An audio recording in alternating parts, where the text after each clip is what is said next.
12 पर हम लोग क्लोजर प्रॉपर्टी कंप्लीट कर चुके थे, राइट। क्लोजर प्रॉपर्टी हमने कंप्लीट कर ली थी। इसके अलावा हमने कम्यूटेटिव प्रॉपर्टी भी कंप्लीट कर ली थी। कम्यूटेटिव प्रॉपर्टी भी हमने कंप्लीट कर ली थी। कम्यूटेटिव प्रॉपर्टी भी हमने कंप्लीट कर ली थी, राइट। अब हमें करनी है associative property. Okay, it is property number 3 on page number 30। तो अब हम कहां से शुरू करेंगे? पेज नंबर 13 पर आप देखेंगे सब है प्रॉपर्टी 3 एसोसिएटिव लॉ। क्या है? Associative law. ठीक है, तो देखिए एसोसिएटिव लॉ क्या कह रहा है।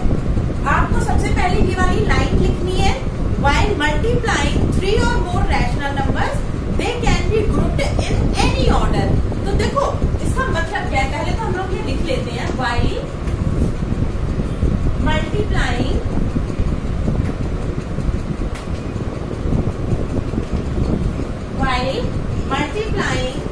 three or more rational numbers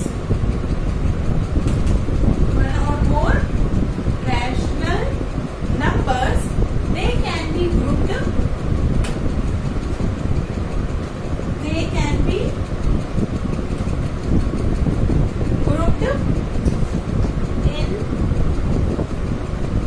any order।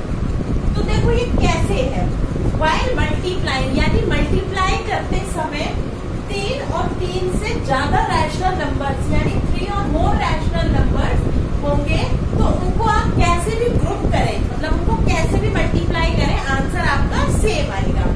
जैसे कि a/b है, इसको आप अगर मल्टीप्लाई करोगे, ये बीच में मल्टीप्लाई का साइन लगा दीजिए, वैसे नहीं भी होता है तो भी इसको मल्टीप्लाई का साइन ही मानते हैं। इसको अगर हम मल्टीप्लाई करेंगे c/d इंटू e/f से, तो ये बिल्कुल सेम आंसर आएगा अगर हम मल्टीप्लाई करेंगे a/b upon c into d into e/f। ठीक है, यानी कि अगर आप इन दोनों को मल्टीप्लाई करके इससे मल्टीप्लाई करोगे तो भी आंसर सेम आएगा, अगर इन दोनों को मल्टीप्लाई करके इससे मल्टीप्लाई करोगे तो भी आंसर सेम आएगा। कैसे आएगा वो देखिएगा।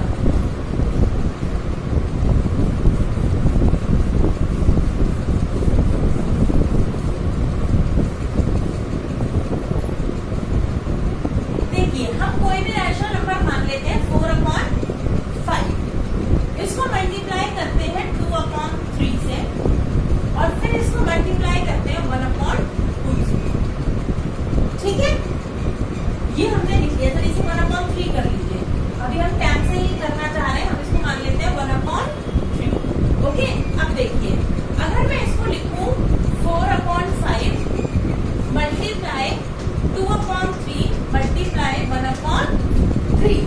ठीक है, तो अब इनका आंसर निकाल के देखते हैं कि अलग आएगा या सेम होगा। ओके, चलिए देखिए 4 2 जा 8, 5 3 जा 50 इंटू 1/3।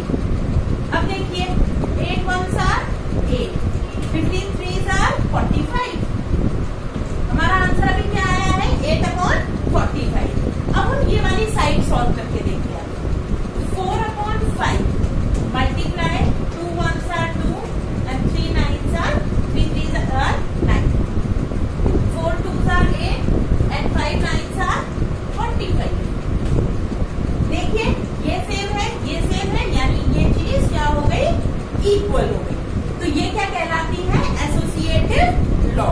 यानी कि अगर आप 3 या 3 से ज्यादा रैशनल नंबर्स को मल्टीप्लाई करते हैं तो आप उनको किसी भी ऑर्डर में मल्टीप्लाई करिए, आपका आंसर सेम आएगा।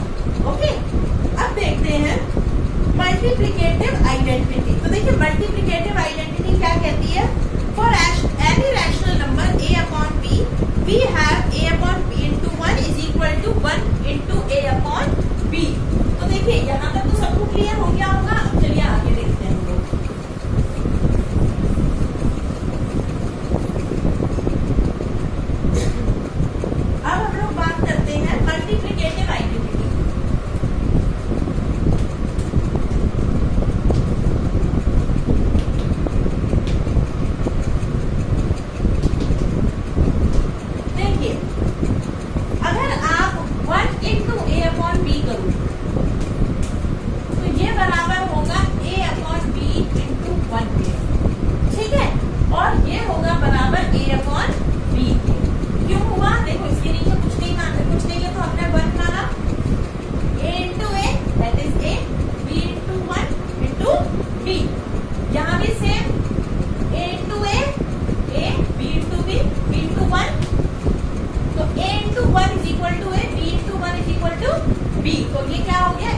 काफी पहले भी कर चुके हैं।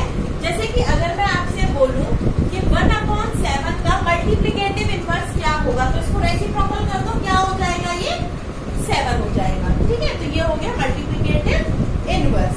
अब हम बात करेंगे distributive law of multiplication over addition, यानी कि इसके अंदर एडिशन भी होगा और मल्टीप्लिकेशन भी होगा। तो देखिए ये कैसे।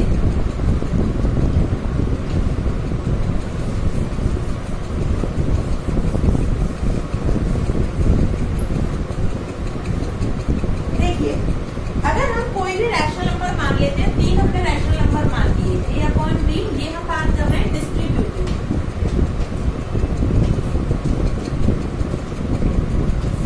ठीक है, डिस्ट्रीब्यूटिव लॉ की हम बात कर रहे हैं। डिस्ट्रीब्यूटिव लॉ में हमने मान लिया 3 rational number a/b, c/d and e/f, ये 3 रैशनल नंबर हमने मान लिए। अब देखिए a/b मल्टीप्लाई, अब हम इन दोनों का एडिशन करते हैं, c/d प्लस e/f, ये किसके बराबर होगा। देखिए, इस वाली वैल्यू को पहले इससे मल्टीप्लाई करेंगे, तो यानी कि ab, ठीक है भाई, इसको सबसे पहले किससे मल्टीप्लाई करेंगे, इससे करेंगे ना, a/b इंटू c/d, ये हमारी एक वैल्यू निकल कर आ गई। बीच में साइन एडिशन का, हमने एडिशन का साइन लगा दिया, a/b इंटू, अब ये वाली वैल्यू इससे भी मल्टीप्लाई होगी ब्रैकेट के बाहर, जब ये इससे मल्टीप्लाई होगा तो ये इससे भी होगा ब्रैकेट के अंदर, तो ये क्या हो गया, ये आपकी क्या हो गई, distributive law of multiplication over addition. Okay, चलिए अब मल्टीप्लिकेटिव प्रॉपर्टी ऑफ जीरो। तो मल्टीप्लिकेटिव प्रॉपर्टी ऑफ जीरो क्या होता है, किसी भी वैल्यू को, चाहे वो करोड़ों में हो, चाहे वो किसी भी वैल्यू में हो, अगर आप उसको जीरो से मल्टीप्लाई करेंगे तो your answer will be zero. Okay, अब आप देखिए आपका होमवर्क क्या है। Your homework is to do, मैं यहाँ पर लिख देती हूँ आपका homework. Okay, your homework to question number 1 of exercise 1D। इसमें आपको कुछ नहीं करना है, सिंपल मल्टीप्लिकेशन करना है और मल्टीप्लिकेशन करके आपको आंसर निकालना है। इसमें 12 पार्ट्स है, it is on page number 16। Okay, ये किसमें है, पेज नंबर 16 पर है। उससे पहले जितने भी लॉज हमने अब तक करे हैं पिछली क्लास में और इस वाली क्लास में, ये लॉज भी